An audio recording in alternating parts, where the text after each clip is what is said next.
तमिलनाडु के राज्यपाल आर.एन. रवि जी, केंद्रीय मंत्रिमंडल में मेरे साथी एल. मुरुगन जी, तमिलनाडु एग्रीकल्चर यूनिवर्सिटी के पूर्व कुलपति डॉक्टर के. रामासामी जी, अलग अलग कृषि संगठनों से आए गणमान्य सभी महानुभाव, अन्य उपस्थित जनप्रतिनिधिगण, मेरे प्यारे किसान भाइयों और बहनों और देश भर में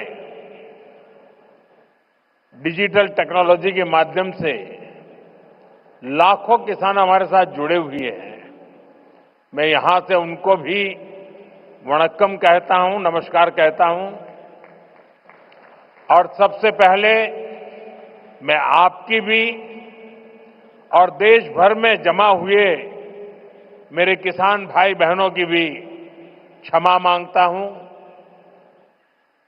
मुझे आने में करीब करीब 1 घंटा देरी हो गई क्योंकि मैं आज पुट्टपर्ती में सत्य साईं बाबा के कार्यक्रम में था, लेकिन वहां कार्यक्रम थोड़ा लंबा चल गया तो मुझे आने में विलंब हुआ। आप सबको जो असुविधा हुई, देश भर में मैं देख रहा हूं काफी लोग बैठे हैं, इसके लिए मैं आप सबकी क्षमा मांगता हूं। மேடையில் வீற்றிருக்கும் தமிழ்நாட்டின் ஆளுநர் ஆர்.என். ரவி அவர்களே, மத்திய அமைச்சரவையின் என்னுடைய சகாவான எல். முருகன் அவர்களே, தமிழ்நாட்டின் வேளாண் பல்கலைக்கழகத்தின் முன்னாள் துணைவேந்தர் முனைவர் கே. ராமசாமி அவர்களே, பல்வேறு விவசாய அமைப்புகளை சார்ந்த மதிப்பிற்குரிய மக்களே, வந்திருக்கின்ற மக்கள் பிரதிநிதிகளே, சகோதர சகோதரிகளே, வணக்கம். வணக்கம் உங்களுக்கு மட்டுமல்ல, இங்கு டிஜிட்டல் வழியாக பல்வேறு விவசாயிகள், நாட்டு மக்கள் எல்லோரும் இதை கண்டுகொண்டிருக்கின்றார்கள். அவர்களுக்கும் இந்த நாட்டு மக்களுக்கும் என்னுடைய நல்வணக்கங்களை தெரிவித்துக் கொள்கிறேன்.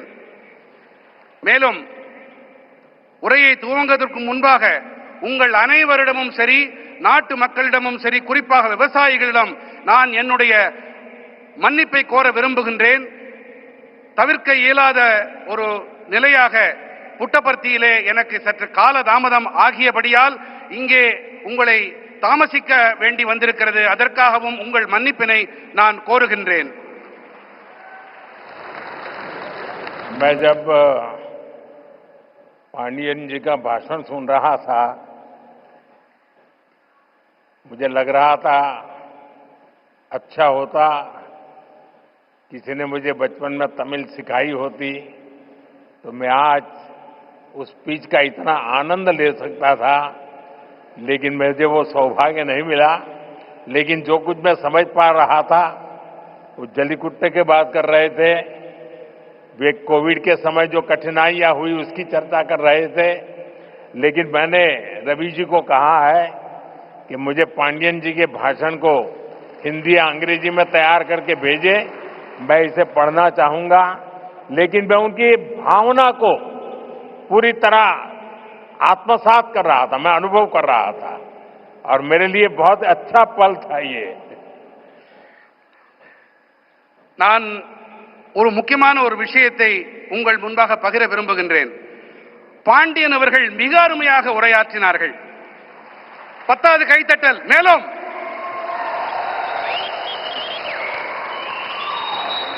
அவருடைய உரையை தமிழிலே இருந்ததால் என்னால் முழுமையாக புரிந்து கொள்ள முடியவில்லை. சிறுவயதில் நான் தமிழையும் கற்றிருக்கலாமே என்று அடிக்கடி நினைப்பதுண்டு. இன்று பாண்டியன் அவர்களுடைய உணர்வு மயமான இந்த உரை அந்த முழுமையாக அதை புரிந்து கொள்ள முடியவில்லை என்றாலும் அந்த உணர்வு என்னை தொட்டது. மாண்புமிகு ஆளுநர் ரவி ஐயா அவர்களிடம் நான் விண்ணப்பித்திருக்கிறேன். பாண்டியன் அவர்கள் ஐயாவுடைய உரையை அதனை ஹிந்தி மொழியிலே அல்லது ஆங்கிலத்திலே மொழியாக்கம் செய்து எனக்கு தெரிவித்துக் கொடுக்குமாறு அவரிடம் விண்ணப்பித்திருக்கிறேன்.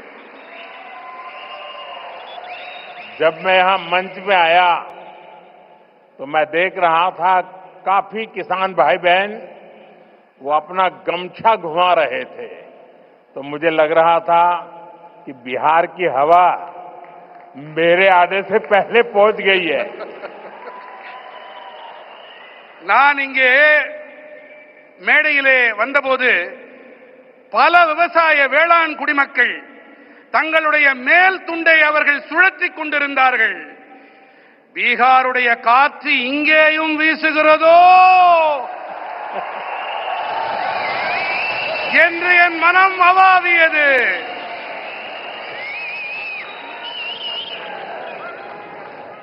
मेरे किसान भाई बहनों, कोयम्बटूर की इस पावन धरती पर सबसे पहले मैं मरुदमलई के भगवान मुरुगन को प्रणाम करता हूं। कोयम्बटूर कल्चर, कंपैशन और क्रिएटिविटी की भूमि है। ये शहर अपनी दक्षिण भारत की उद्यम शक्ति का पावर सेंटर है। கோயமுத்தூரின் இந்த புனிதமான மண்ணிலே மருதமலையில் குடிகொண்டிருக்கும் ஐயன் முருகனை நான் முதன்மையாக தலைவணங்குகின்றேன். கோயம்புத்தூர் என்பது கலாச்சாரம், கனிவு, கவின் படைப்பு திறன் ஆகியவற்றை தனக்கு சொந்தமாக்கிக் கொண்ட பூமி. இந்த நகரமானது தென் பாரதத்தின் தொழில் முனைவு ஆற்றலின் சக்தி பீடம். यहां का टेक्सटाइल सेक्टर देश की इकोनॉमी का बहुत बड़ा कंट्रीब्यूटर है और अब तो कोयम्बटूर एक और मायने में विशेष बन गया है। यहां के भूतपूर्व सांसद सीपी राधाकृष्णन जी अब उपराष्ट्रपति के तौर पर हम सबका मार्गदर्शन कर रहे हैं। இங்கே இருக்கும் ஜவுளித்துறை தேசத்தின் பொருளாதாரத்திற்கு பெரும் பங்களிப்பு அளிக்கக்கூடியது. மேலும் இப்போது கோயம்புத்தூர் மேலும் ஒரு காரணத்தால் சிறப்பு பெறுகிறது. இங்கே நாடாளுமன்ற உறுப்பினராக இருந்த சிபி ராதாகிருஷ்ணன் அவர்கள் இப்போது துணை குடியரசுத் தலைவராக நம் அனைவருக்கும் வழிகாட்டிக் கொண்டிருக்கின்றார். साथियों, नेचुरल फार्मिंग एक ऐसा विषय है जो मेरे दिल के बहुत करीब है। मैं तमिलनाडु के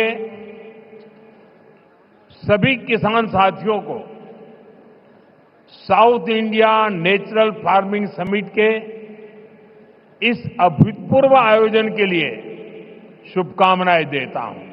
और अभी मैं प्रदर्शनी देखने गया था। मुझे बहुत किसानों से बातचीत करने का सौभाग्य मिला और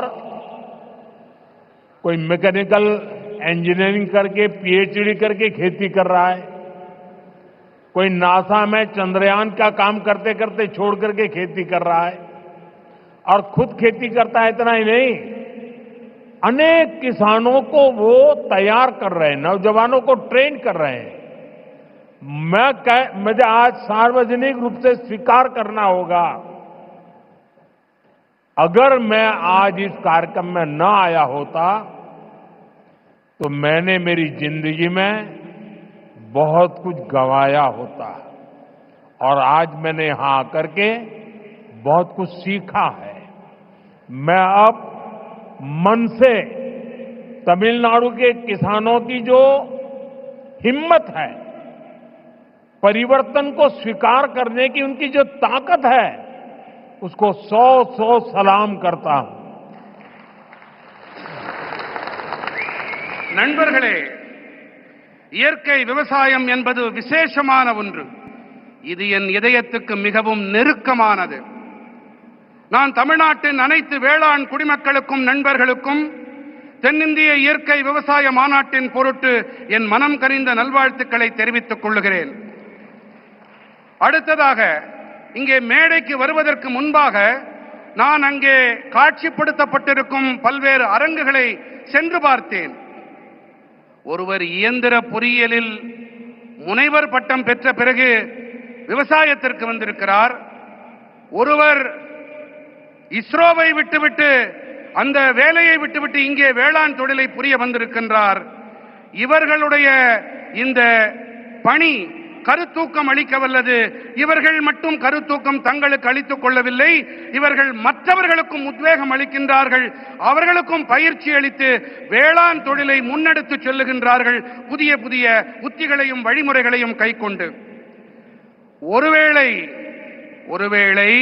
நான் இங்கே வாராது போயிருந்தால் நான் பல விஷயங்களை தெரிந்து கொள்ளாமல் போயிருப்பேன், என்னுடைய கற்றல் குறைந்து போயிருக்கும்.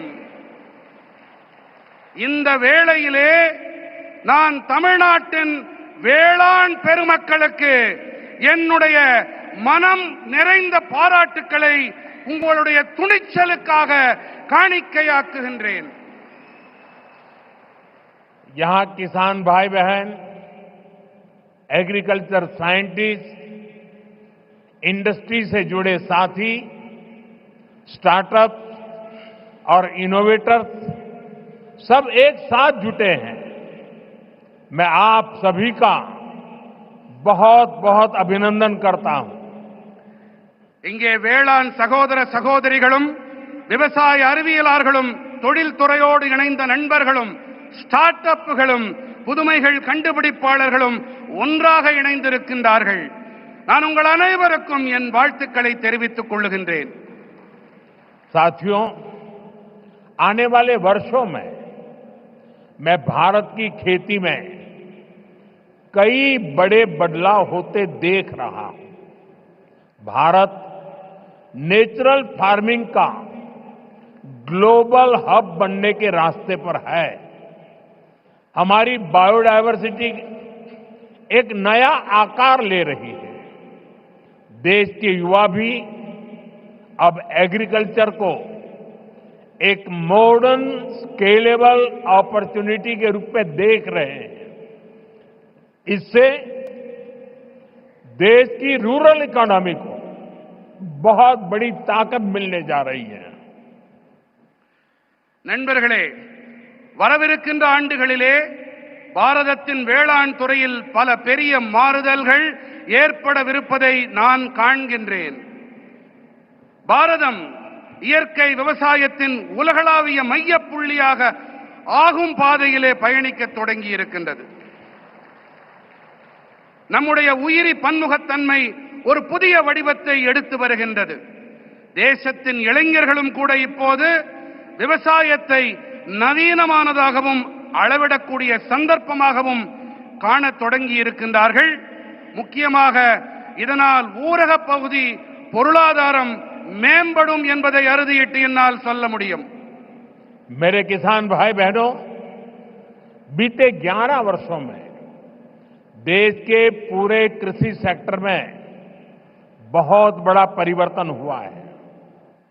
हमारा एग्रीकल्चरल एक्सपोर्ट करीब करीब 2 गुना हुआ है.